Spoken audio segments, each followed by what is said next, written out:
Assalamualaikum warahmatullahi wabarakatuh. Itu semua dapat mengekalkan kebahagiaan, dapat menunjang kehidupan yang langgeng. Ada yang berlomba-lomba mengejar-ngejar harta. Seluruh waktu dalam hidupnya habis untuk mengejar harta. Tidak peduli siang atau malam, sore atau pagi. Sujud tidak lagi sempat, Allah dilupakan dengan agama jauh. Ada yang berlomba mengejar-ngejar pangkat, jabatan dan kedudukan. Tidak peduli menjilat ke atas, menginjak ke bawah atau menyikut kiri dan kanan. Bahkan teman pun jadi lawan, lawan pun jadi teman. Bukan soal, yang penting pangkat terkejar. Ada yang berlomba memperbanyak kendaraan, sejak dari jet pribadi, pesawat kapal pesiar, sampai kepada mobil-mobil mutakhir. Ada yang berlomba memperbagus rumahnya. Ada yang berlomba memperbanyak istri dan anak-anaknya. Seluruhnya tenggelam di dalam perlombaan yang menurut ukuran mereka akan mendatangkan prestise, kemegahan dan kebanggaan. Allah Subhanahu wa ta'ala menegur, memberikan peringatan dalam surah yang pendek, yaitu surah At-Takatsur. Alhaakumut takatsur hatta zurtumul maqabir kalla sawfa ta'lamun. Alhaakum ay syagalakum an ta'ati rabbikum. Kamu telah lalai daripada taat kepada Tuhanmu, dan yang menyebabkan kamu lalai itu tidak lain at-takatsur. At-takatsur artinya at-tabahi bi kathrati mata'id dunya. Bermegah-megah dengan memperbanyak kesenangan hidup duniawi. Dengan kata lain, berlomba-lomba mengejar kemegahan duniawi telah menyebabkan kamu lalai daripada mengingat, daripada taat kepada Allah Subhanahu wa ta'ala. Apabila orang cenderung materialistis, seluruh kegiatan hidup dikerahkan untuk berlomba memperbanyak materi. Apa namanya harta benda, apa namanya rumah, apa namanya pangkat dan jabatan. Maka dikala itu seseorang akan sangat mudah lalai daripada taat kepada Allah Subhanahu wa ta'ala. Hilanglah kesadaran bahwa sesungguhnya apapun yang kita miliki dalam kehidupan dunia ini tidak lain hanya barang titipan sementara. Kita cari, kita kejar, tapi setelah kita dapatkan, jangan dia dijadikan tujuan. Jadikanlah dia sebagai alat. Apabila harta benda duniawi sudah dijadikan sebagai tujuan daripada kehidupan, maka sesungguhnya kita sudah terseret dalam satu siklus, satu lingkaran setan yang tidak akan pernah berujung. Sebab manusia dalam berhadapan dengan materi duniawi tidak akan pernah mengenal kata cukup, tidak akan pernah mengenal kata puas, dan tidak akan pernah bertemu dengan titik. Selalu koma, selalu kurang, selalu tidak. Saudara-saudara kaum muslimin rahimakumullah. Oleh sebab itu agama memberikan kesadaran seluruh yang kita miliki, yang dititipi oleh Allah dalam kehidupan ini berupa materi keduniaan, hakikatnya adalah alat dan bukan sebagai tujuan. Apabila alat sudah kita jadikan tujuan, kita akan terjebak ke dalam satu perlombaan yang justru akan mencelakakan kita sendiri. Inilah yang saya maksud dengan sirkuit celaka. Perlombaan yang hanya membuat kita jerih, payah, keringat bercucuran, tenaga terkuras, tapi tidak akan pernah sampai ke garis finish. Karena memang tidak ada garis finishnya. Betapapun jauhnya satu perlombaan, dia mesti punya garis finish. Tapi kalau sudah at-takatsur, berlomba bermegah-megah diri, maka barangkali tidak akan pernah ada garis finishnya. Kita akan terseret dalam lingkaran setan, berputar di seputar itu tanpa tahu kapan berhenti dan di mana titiknya. Agamalah yang memberikan kesadaran. Alhaakumut takatsur. Bermegah-megahan telah membuat kamu lalai daripada taat kepada Allah Tuhanmu. Semua sadar bahwa kita diciptakan tidak lain adalah untuk mengabdi kepada Allah. Nilai pengabdian ini sering lentur, nilai pengabdian ini sering luntur manakala kita sudah berlomba-lomba, bermegah-megah dengan materi kehidupan dunia. Islam jelas tidak menganjurkan penganutnya jadi orang miskin. Bahkan Imam Ali karramallahu wajhah pernah mengatakan, kemiskinan bisa menyebabkan kekufuran. Ayat yang pertama turun juga kita tahu, Iqra, baca olehmu. Kan seolah-olah Quran cuma tidak langsung saja bilang, hai orang Islam, kamu jangan jadi bodoh. Kebodohan menimbulkan kemiskinan, kemiskinan mendekatkan kita kepada kekufuran. Jadi miskin sama kufur tetangga. Artinya dalam kondisi miskin, kemudi hati itu mudah terombang-ambing. Oleh sebab itu sering kemiskinan umat Islam ini dimanfaatkan oleh orang-orang lain untuk menyebarkan agamanya. Padahal agama adalah soal keyakinan yang tidak mungkin ditunjang dengan supermi, ditunjang dengan beras, pakaian, obat-obatan, beasiswa. Agama adalah soal keyakinan. Keyakinan adalah soal kebenaran, dan kebenaran itu adalah milik bersama. Tujuan diciptakannya manusia tidak lain adalah untuk melaksanakan ibadah. Kalau orang tenggelam dalam perlombaan memperbanyak harta, mempertinggi kedudukan, memperindah segala macam yang sifatnya duniawi, biasanya itu akan membuat dia lalai dari taatnya kepada Allah Azza wa Jalla. Kadang bukan hanya lalai daripada taat, juga sering terjebak kepada maksiat. Karena kalau pola pandang dan tolok ukur sudah benda duniawi semata-mata, sangat tidak mustahil orang lalu terjebak ke dalam prinsip menghalalkan segala cara. Asal sudah tujuan tercapai, cara apapun halal. Akhirat nomor 18. Nah, bukankah memang barangkali kita sejak kecil sudah dilatih untuk materialistis? Umpamanya kita hanya sering dilatih untuk takut kepada yang konkret-konkret saja, takut kepada yang nyata-nyata saja. Seorang ibu kalau menakuti anaknya, aduh nak, kenapa ini kau kerjakan? Kalau bapakmu tahu, waduh, habis kamu.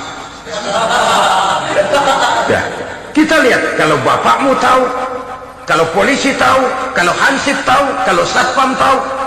Tapi jarang seorang ibu menanamkan kepada anak, nak, kenapa ini yang kau lakukan, nak? Bukankah kau tahu Allah lihat, Allah tahu, Allah dengar, Allah, nak? Diajarkan takut kepada yang gaib.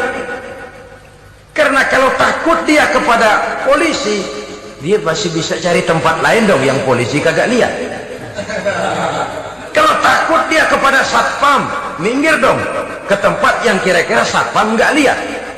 Tapi kalau sudah takut itu terpulang kepada Allah, kepada yang gaib, tidak sejengkal tanah pun yang terhalang dari pengetahuan Allah. Tapi itulah salahnya kita. Sejak kecil anak-anak sudah kita latih untuk takut hanya kepada yang konkret-konkret saja. Akibatnya sampai dia besar melembaga dalam kehidupannya. Dia nyolong, kata temannya, kamu nyolong ya? Iya. Kok nyolong sih? Emang? Kenapa nyolong? Biarin.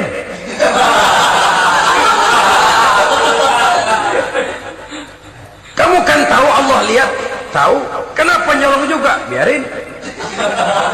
Asal orang jangan lihat. Kalau Allah mah lihat, dia kagak ribut.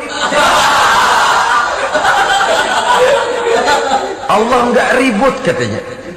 Nah, ini kan satu refleksi yang timbul daripada kenyataan. Jikalau orang hanya dijejali rasa takut kepada yang konkret-konkret saja, kepada yang zahir-zahir saja, yang akan tumbuh lalu mental kucing. Sopan, tenang, kalem, ayem, nggelenggem. Kalau ada orang, sedikit orang meleng, kucing kelihatan watak aslinya. Saudara-saudara kaum muslimin rahimakumullah. Oleh sebab itulah maka agama lewat surah yang kita bicarakan pada pertemuan ini memberikan peringatan. Kala, jangan begitu dong. Kamu boleh mencari dunia, silahkan cari harta yang banyak, cari pangkat yang tinggi, tapi jangan itu membuat kamu lalai daripada taat terhadap Allah Subhanahu wa ta'ala. Jangan karena keinginan mendapat harta yang sebanyak-banyaknya lalu melakukan segala macam cara asal tujuan tercapai. Itu sudah membuat kita lalai. Jangan karena ingin mengejar kedudukan yang tinggi lalu jilat atas injak bawah, nggak mempan jilat dukun dipakai.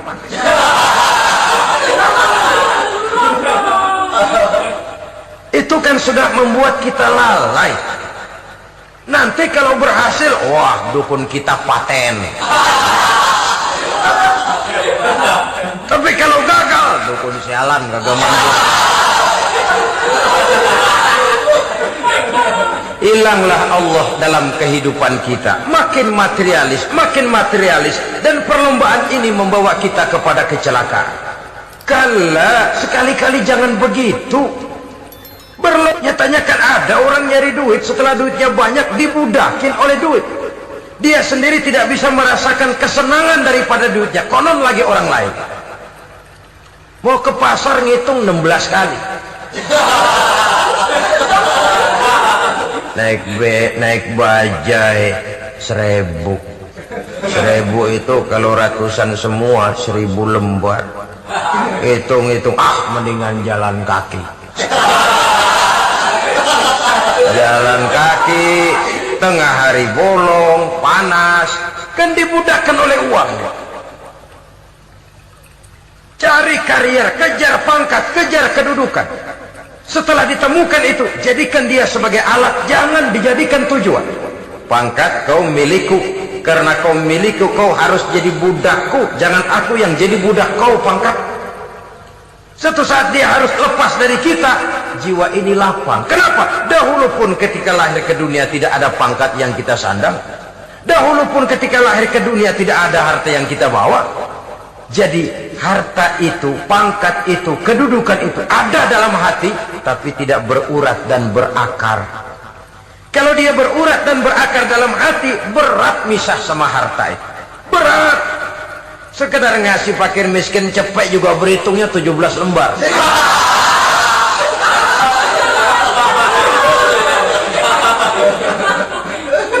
Dengar di kantornya mau ada mutasi, pindah dia dari tempat basah ke tempat kering, baru berita buruk udah meriang duluan.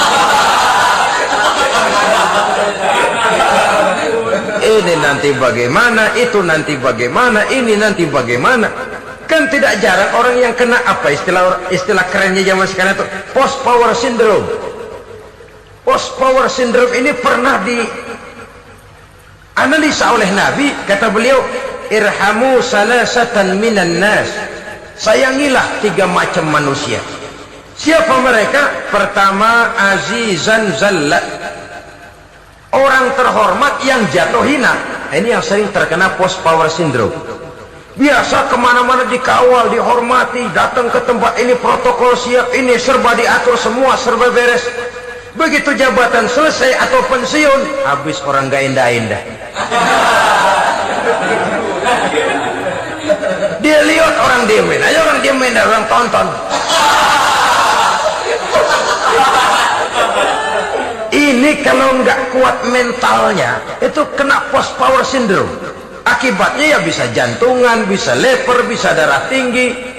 Ya penyakit-penyakit yang zaman dulu kita nggak kenal. Ini kan makin banyak dokter, makin maju ilmu kedokteran, makin aneh penyakit. Saudara hadirin yang saya hormati, post power syndrome kena apa yang dinamakan frozen emotional attitude. Tidak kuat menghadapi kenyataan. Azizan zalla, orang terhormat yang jatuh hina, itu sangat perlu dikasihani.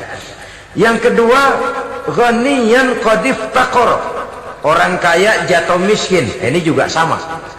Biasa hidup apa ada, serba ada, lalu harus hidup apa adanya. Ini kalau kurang-kurang kuat benar-benar membleng.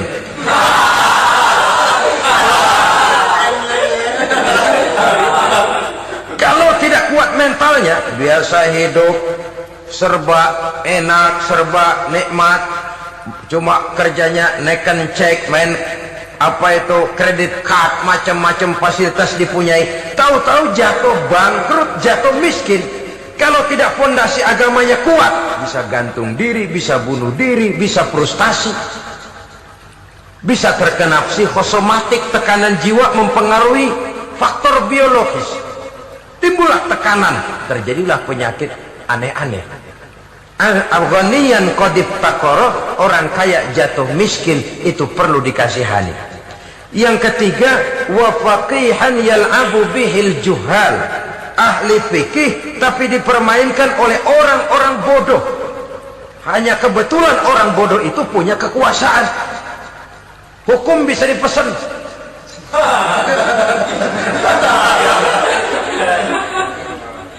Aturannya haram, Ustaz, ada haram dikit aja dah.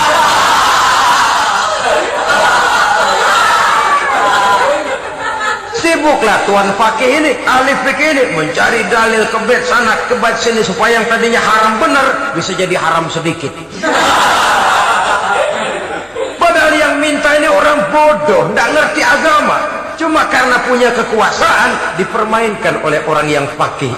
Orang yang fakih ini dipermainkan. Kasihan orang yang seperti itu. Wa faqihan yal'abu bihil juhal, ahli fikih tapi dipermainkan oleh orang-orang bodoh. Akibatnya karismanya hilang, wibawanya lenyap. Dia menyangka bahwa dengan mengharam-haram sedikit-sedikit itu dia bisa mendapat keuntungan yang berganda-ganda, padahal akibatnya itu hanya akan membawa kecelakaan saja. Allah peringatkan benar, kala sekali-kali jangan begitu. Cari uang yang banyak silahkan, ngejar kedudukan yang bagus boleh, bikin rumah yang hebat silahkan, ada kendaraan bagus silahkan, tapi jangan sampai kamu terjebak kepada sirkuit celakai, perlombaan yang tidak ada garis finishnya. Sering dicontohkan orang menghayal, melamun, kamu kenapa nggak mau ibadah? Bagaimana mau sembahyang, saya di Jakarta masih ngontrak.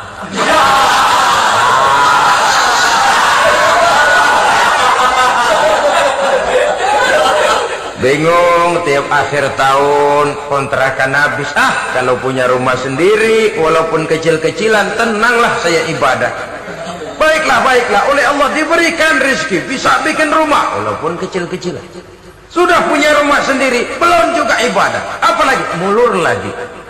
Habis bagaimana mau sembahyang, rumah kecil banget,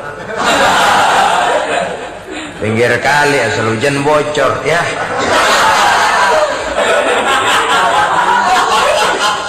Kalau bisa punya rumah permanen, rajin dah ibadah dah.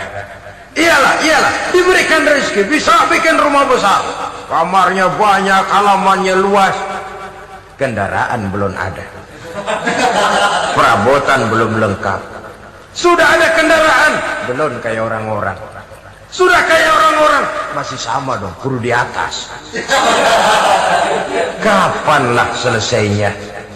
Kala, sekali-kali jangan begitu. Jangan kamu mengumpulkan harta bermegah-megah membuat kamu lalai dari taat kepada Tuhan. Engkau tinggalkan rukuk dan sujud, engkau jauh dari masjid, engkau kering dari kehidupan beragama. Sebab itulah maka pembangunan fisik material tidak bisa dipisahkan dengan pembangunan mental spiritual.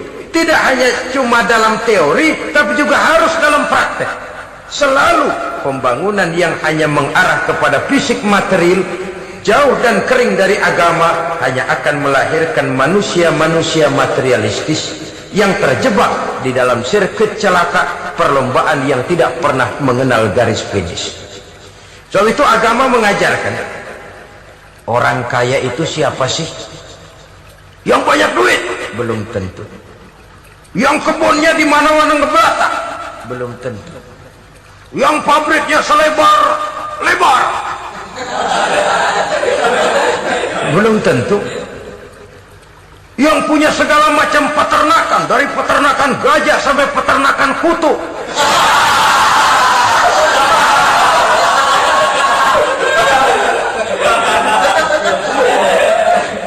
Belum tentu. Agama memberikan tuntunan yang sangat luhur. Orang kaya itu adalah orang yang hidupnya cukup. Orang miskin itu orang yang selalu merasa kurang. Bagaimanapun banyak duit saudara miliki, kalau masih merasa kurang, masih miskin saudara. Saya punya uang 1.000 rupiah, Anda punya uang 1 juta rupiah. Mungkin saya lebih kaya dengan uang yang 1.000 ketimbang Anda 1 juta. Kenapa?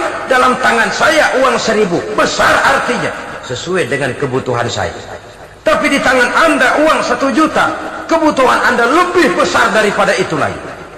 Maka agama mengajarkan sifat qanaah, merasa cukup, dan itulah sumber kekayaan yang hakiki. Orang kaya adalah orang yang hidupnya cukup. Kalla saufa ta'lamun, jangan begitu, nanti kamu akan tahu. Summa kalla saufa ta'lamun, jangan sekali-kali begitu, suatu saat kamu pasti akan tahu.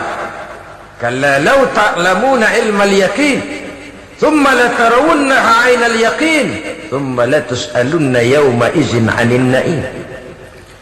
Nah, kapan perlombaan ini akan menyadarkan orang? Biasanya hatta zurtumul maqabir, sampai kamu dekat ke liang kubur. Itu biasanya kalau istilah orang sekarang baru ngeh.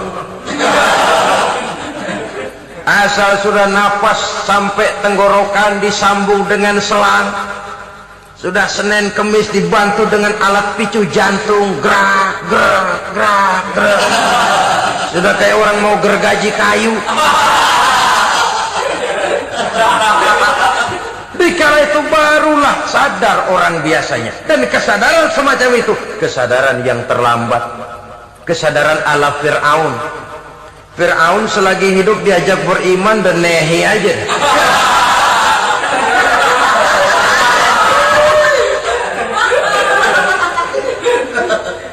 Tapi ketika dia tenggelam di lautan merah bersama seluruh tentaranya, dikala napas hampir terputus, keluar ucapannya, amantu bi Rabbi Musa wa Harun. Aduh, kalau begini mah saya juga percaya kepada Tuhannya Musa dan Harun.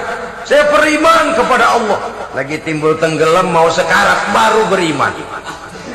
Hatta zurtumul maqabir, kamu telah lalai dari sebab bermegah-megah sampai kamu masuk ke liang kubur, dekat ke liang kubur. Kalimat zurtum di sini menjelaskan bahwa kubur itu tidak selamanya. Zurtum itu dari kalimat zaro ya zuru, berziarah. Orang berziarah kan sebentar. Ke kubur itu sama dengan berziarah kita di situ. Sebentar, tidak akan selamanya, tidak akan kekal dalam kubur. Bahwa kubur itu cuma satu halte dari sekian halte yang harus kita jalani. Hatta zurtumul maqabir ay mutum wa dufintum fil kubur, sampai kamu mati dikubumikan dalam kubur, barulah kamu sadar bahwa perlombaan itu hanya sia-sia, bahwa perlombaan itu tidak akan pernah mengenal garis finish, bahwa perlombaan itu akan membuat kamu celaka. Begitulah umumnya kebanyakan orang yang terjebak ke dalam paham materialis, baru menyadari kesalahan langkahnya pada saat napas sudah sampai di tenggorokan. Ternyata uangnya yang miliaran rupiah tidak sanggup menyambung nafasnya. Ternyata kendaraan yang serba mewah berkilat tidak sanggup meneruskan kehidupannya.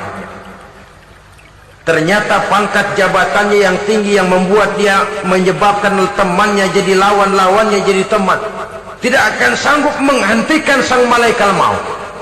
Kalau keadaan sudah begitu, baru sadarlah kita terlambat. Karena saat seperti itu akan dihadapi oleh setiap orang. Kala, jangan begitu. Sadarlah kamu bahwa kalau sudah dekat ke liang kubur kamu baru insaf, itu terlambat. Sebelum nafas sampai di tenggorokan, pintu tobat masih selalu terbuka. Tapi manakala nafas sudah sampai di tenggorokan, tertutuplah pintu tobat untuk orang yang bersangkutan. Oleh sebab itu, perlombaan dengan bermegah-megah terhadap materi duniawi, tolok ukur dan pandangan hidup yang terbatas kepada wujud benda semata-mata memang sering menyebabkan orang lalai, sering menyebabkan orang lupa diri, tidak sadar tentang hakikat yang terpenting dari kehidupan ini, yaitu tentang dari mana dia datang, di mana dia sekarang, dan kemana dia akan pulang. Sungguh, ilmu pengetahuan tidak akan pernah mampu menjawab persoalan ini. Sungguh, filsafat juga tidak berdaya menghadapi pertanyaan seperti ini. Hanya agama yang mampu memberikan kepastian batin tentang hakikat dari mana kita datang, di mana kita sekarang, dan kemana kita akan pulang. Makin kita renungi pertanyaan ini, makin kita menemukan diri sendiri. Dan makin kita menemukan mengenal diri sendiri, kita akan semakin mengenal Allah Subhanahu wa ta'ala. Semakin kita mengenal Allah, maka akan semakin terpanggil kita untuk dekat dengannya, mentaati segala perintahnya, dan berupaya menjauhi segala yang dilarangnya.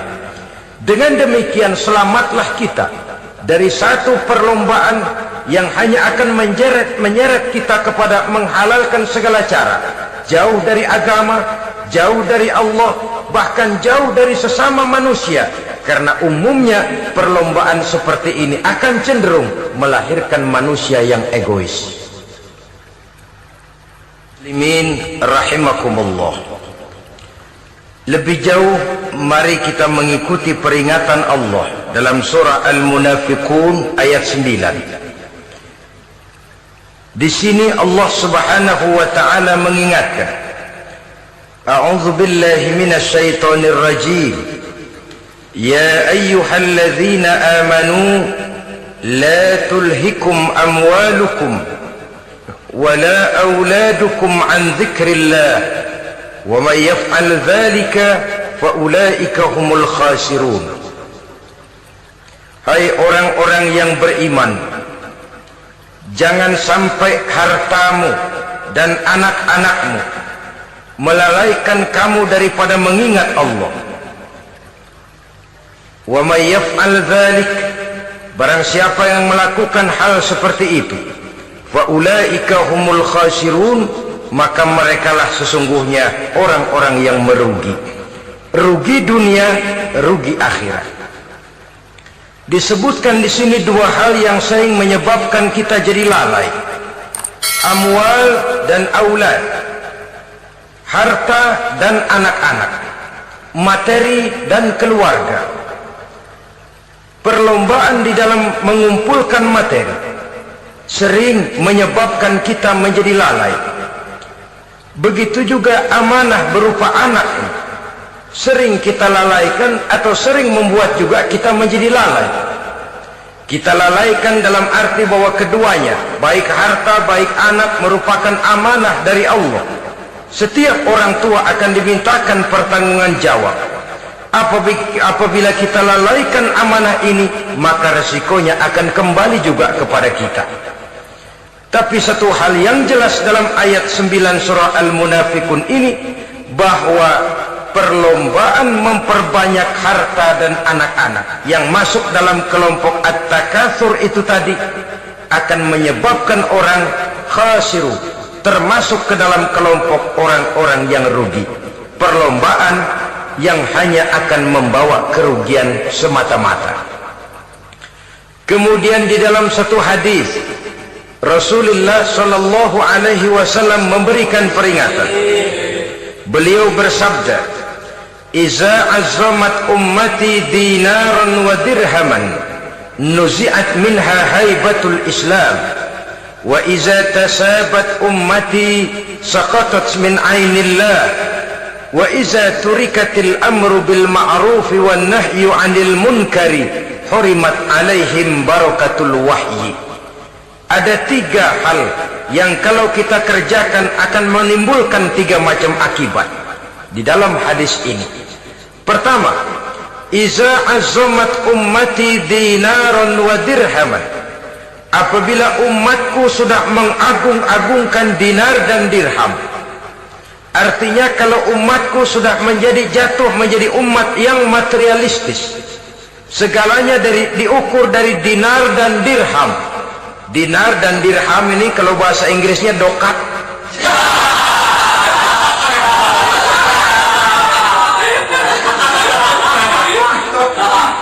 Segalanya diukur dari segi dinar dan dirham saja. Nuzi'at minha haibatul Islam, akan dicabutlah kehebatan Islam dari mereka. Memang ada kalanya kita berkata bahwa tanpa uang kita tidak bisa berbuat apa-apa.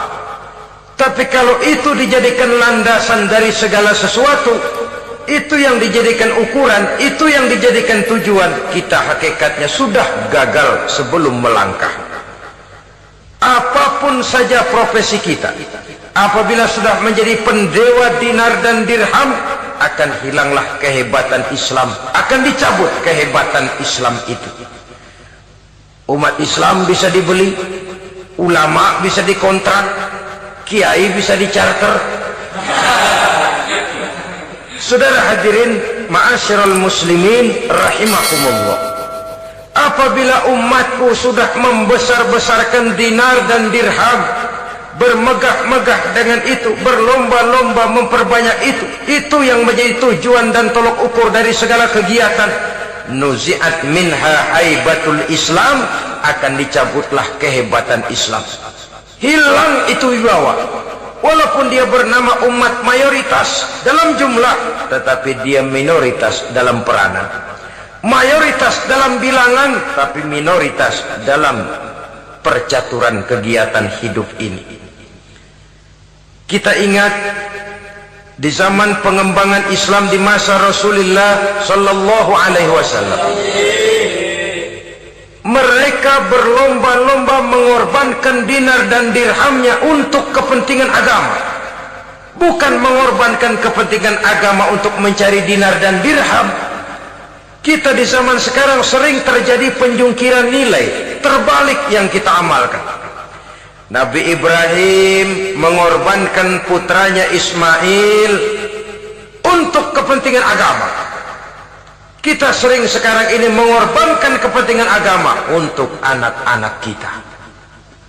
Dulu anaknya yang dikorbankan buat agama, sekarang agamanya dikorbankan buat anak. Dulu dinar dan dirham dibelanjakan untuk menopang agama, sekarang agama dijadikan alat untuk mencari dinar dan dirham.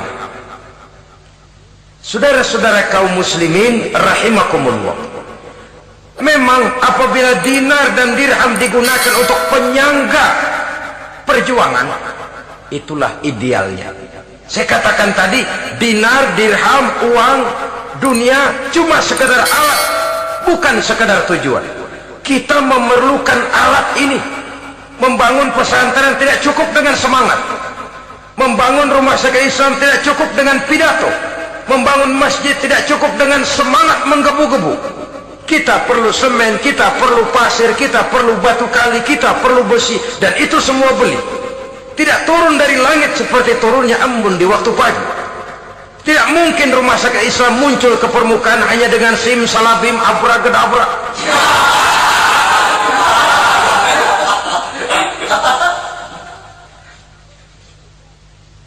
Oleh sebab itu, saya bersyukur kecenderungan belakangan ini pengajian-pengajian akbar di berbagai tempat tidak hanya sebagai ajang untuk menanamkan akidah, membina ukhuwah, tapi juga menjadi sarana di mana kita mengumpulkan dana, menghimpun potensi umat, menginventarisir potensi untuk kepentingan pengembangan daripada agama. Meskipun ada satu dua orang yang salah paham tentang ini, sampai kemudian saya mendapat satu merek yang cukup tidak enak untuk didengar, mengkomersilkan pengajian katanya. Karena memang ada pengajian yang menggunakan sistem karcis, sebenarnya juga tidak etis. Undangan berikut infak, yang seluruh hasilnya digunakan buat kepentingan agama. Apakah itu rumah sakit, apakah itu madrasah, apakah itu masjid, dan satu sen pun saya tidak menuntut bagian dari itu. Saya malah berprinsip sepanjang saya masih laku untuk dijual dan itu memang buat kepentingan agama, persilahkan jual saja. asal buat masjid, pesantren, madrasah, rumah sakit Islam, kegiatan syiar dan dakwah, silakan. Tapi kalau sudah dijual buat kepentingan pribadi, memperkaya diri sendiri, tentunya dunia akhirat sulit untuk ridho kepada tingkah laku yang semacam itu. Kita memerlukan dana. Umat di daerah membangun memerlukan dana. Dan dana itu tidak hanya datang begitu saja. Kita bersyukur bahwa untuk menghadiri pengajian sekarang ini orang mau mengeluarkan uang, mau memberikan infak dengan ikhlas, tidak dengan keterpaksaan. Kenapa tidak? Sehingga ini lalu diinventarisir untuk kepentingan pembangunan agama. Ratusan juta rupiah terkumpul dari pengajian-pengajian rutin ini, pengajian-pengajian akbar ini. Puluhan masjid terbantu, rumah sakit Islam terbantu, musola selesai. Ya walaupun tidak lalu semuanya beres, tapi gemaknya itu sudah cukup menyentuh untuk menyadarkan orang bahwa harta baru kekal kalau dia sudah dibelanjakan di jalan Allah. Nah, yang celaka kalau dinar dan dirham itu yang dijadikan tujuan. Mengadakan pengajian semata-mata untuk cari uang, uangnya buat kantongnya dewe.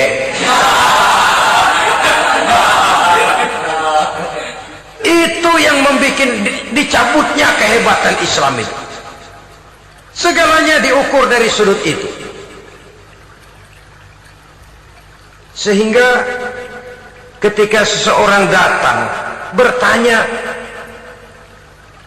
tentang hal-hal yang berkaitan dengan ini, maka hal semacam ini sesungguhnya satu nikmat yang perlu kita syukuri sepanjang menginventarisir potensi umat benar-benar digunakan buat kepentingan daripada agama kita.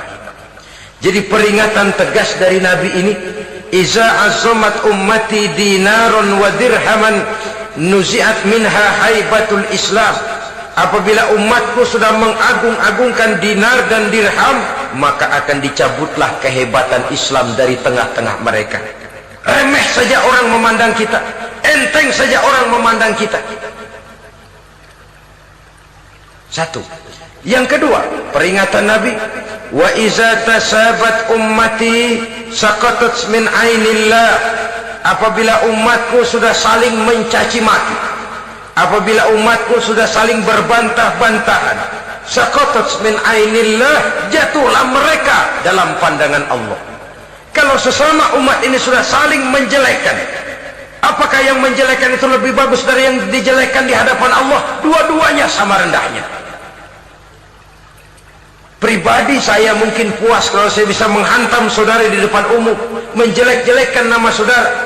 Tapi lebih baikkah saya dalam pandangan Allah? Sama rendahnya dengan orang yang saya jelekkan. Itu pun kalau yang dijelekan benar-benar jelek. Kalau cuma sekedar fitnah, wah, lebih celaka lagi nasib si orang itu tadi. Ini artinya menyadarkan kita bahwa umat ini sudah diikat dengan akidah. Beraneka ragam kita, tapi harus ada kebersamaan.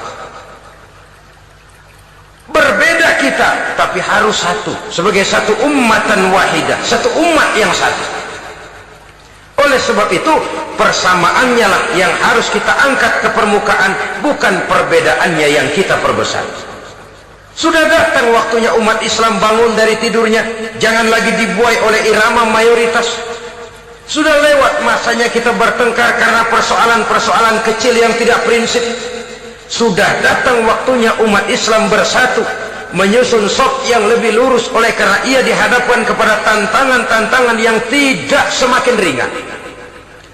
Kalau kita bertengkar dengan kita, kalau kita saling mencaci sesama kita, bukankah Yahudi tepuk tangan? Bukankah Nasrani menari-nari? Bukankah pihak ketiga akan menangguk di air keruh? Dan kerugian akan terpulang kepada kita semua. Tapi inilah realita, bahwa yang kita hadapi ini sesungguhnya musuh kita di luar kita, bukan di dalam kita. Apakah itu kemiskinan, kebodohan, maksiat, munkarat, ketidakadilan, kezaliman, kesewenang-wenangan, dan lain sebagainya. Yang musuh jadikan musuh, yang teman mari kita rangkul. Jangan terbalik, teman dimusuhi, musuh malah dirangkul. Maka berpesta poralah musuh-musuh Islam ini.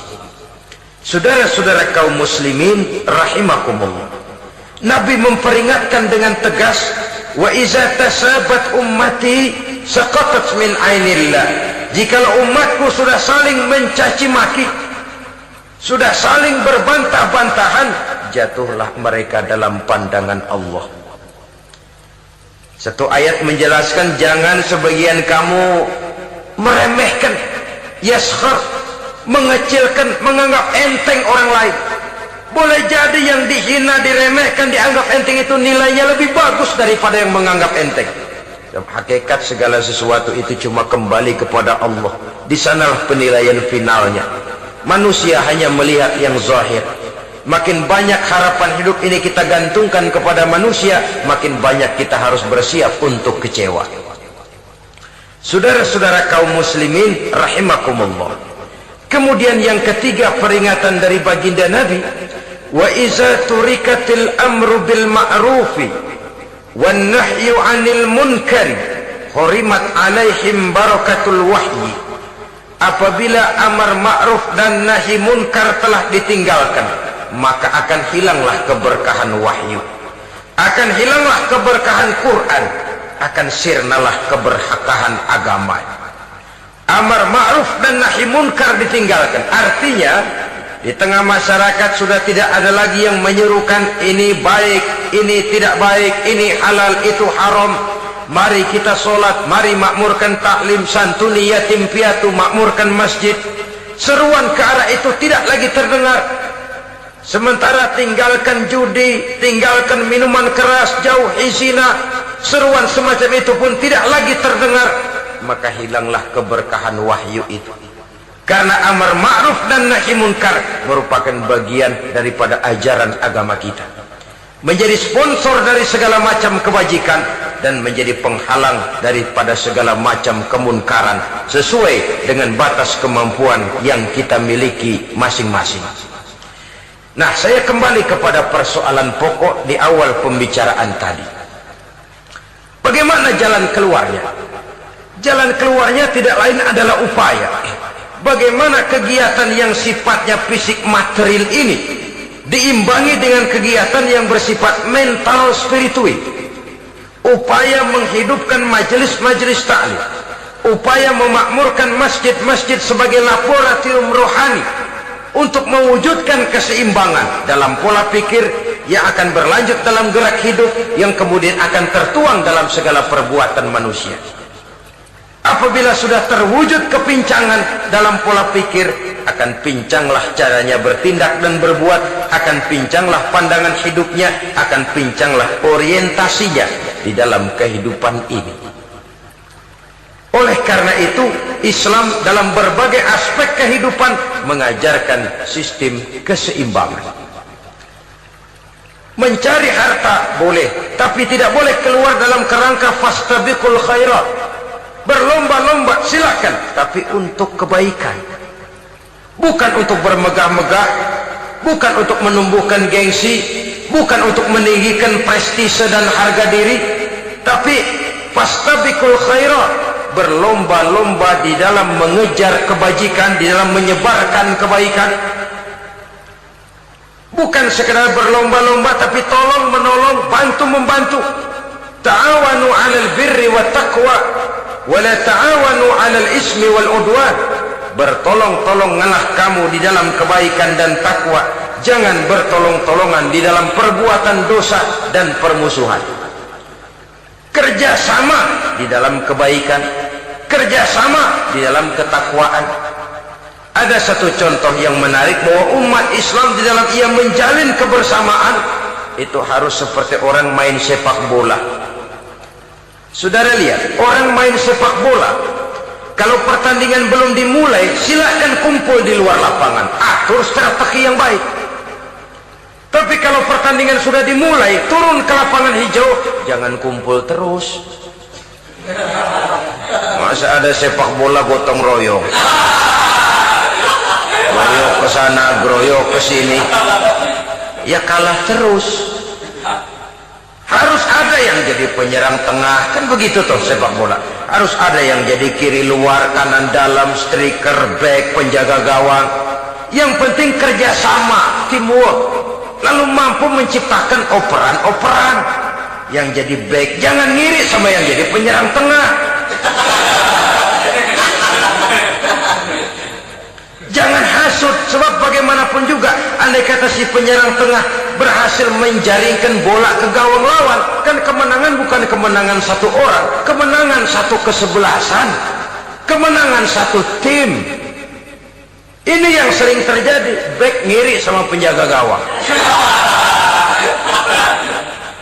lalu penjaga gawang ngiri sama penyerang tengah, penyerang tengah ngiri sama kiri luar. Ya kapan mau menggolkan ke gawang lawan? Kita ini satu kesebelasan, posisi boleh berbeda. Umat Islam itu harus ada yang jadi camat, lurah, bupati, gubernur, menteri, jadi jenderal, jadi konglomerat, jadi pengusaha, jadi teknokrat. Yang penting kerjasama, teamwork, mampu menciptakan operan-operan yang akurat. Diego Armando Maradona, enggak pakai dia, enggak. Itu katanya maha bintang, gagah, hebat, bintang lapangan hijau. Kapan Maradona hebat? Kalau ditunjang oleh 10 temannya yang lain, merupakan satu kesebelasan. Bagaimanapun hebatnya Diego Armando Maradona, kalau dia sendirian lawan satu kesebelasan, remek.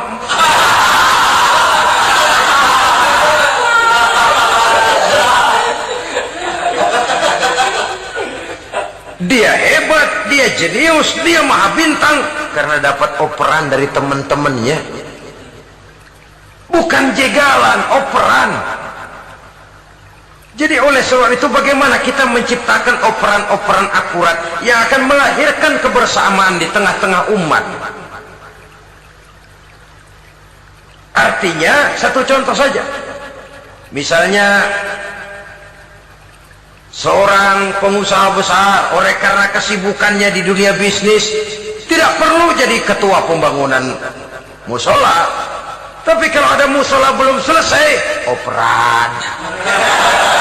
Operannya itu yang penting. Apa yang dioper itu? Semen, apa batu kali, apa besi, yang penting operan. Operannya akurat. Kadang-kadang ada terjadi juga frustasi ngelihat lawan kesebelasannya terlalu kuat, ngoper ke gawang sendiri, jebol. Kan sering terjadi begitu. Muslim didukung oleh umat Islam, ketika punya posisi menguntungkan malah mempersulit Islam. Ini kan ngoper ke gawang sendiri, bunuh diri namanya. Boro-boro jebolin gawang lawan, asal jangan bunuh diri juga lumayan. Jadi kalau saja kita mampu menciptakan kebersamaan seperti ini, baju boleh berbeda. Seorang muslim boleh dibungkus baju ABRI, boleh dibungkus baju dokter, boleh dibungkus baju teknokrat, boleh dibungkus baju konglomerat, sekedar baju. Tapi kalau terbukalah baju itu, kelihatan dadanya, terbersit nilai imannya, meresap sampai ke tulang sumsumnya. Dan pada saat Islam dikuti-kuti, akan timbul kecintaannya, akan timbul, saya muslim dan saya bangga dengan Islam saya. Saya muslim dan saya mau berbuat untuk Islam saya. Saya muslim dan saya siap mati untuk Islam saya. Dengan baju apapun dia terbungkus, kalau roh, jiwa dan semangat semacam ini tertanam, saya yakin kita umat Islam akan mampu berbuat lebih banyak dengan mewujudkan operan-operan akurat yang sangat diharapkan oleh umat itu tadi. Oleh sebab itu, saudara-saudara kaum muslimin rahimakumullah, baju boleh berbeda, bendera boleh beraneka warna, tapi jikalau bernama muslim, persamaannya yang dicari, jangan perbedaannya yang diperbesar. Nilai persaudaraan yang diikat dengan akidah semacam inilah yang banyak dicari orang, yang banyak menyebabkan orang masuk Islam. Di mana masjid kelihatan benar sebagai simbol kehidupan demokrasi dalam menciptakan ukhuwah, wawasan ukhuwah ini. Selamat sore menjelang malam. Untuk yang sudah menonton video ceramah Islami kami di channel Jalan Berkah, terima kasih ya. Jangan lupa subscribe dan like-nya ya. dan sampai jumpa di video selanjutnya.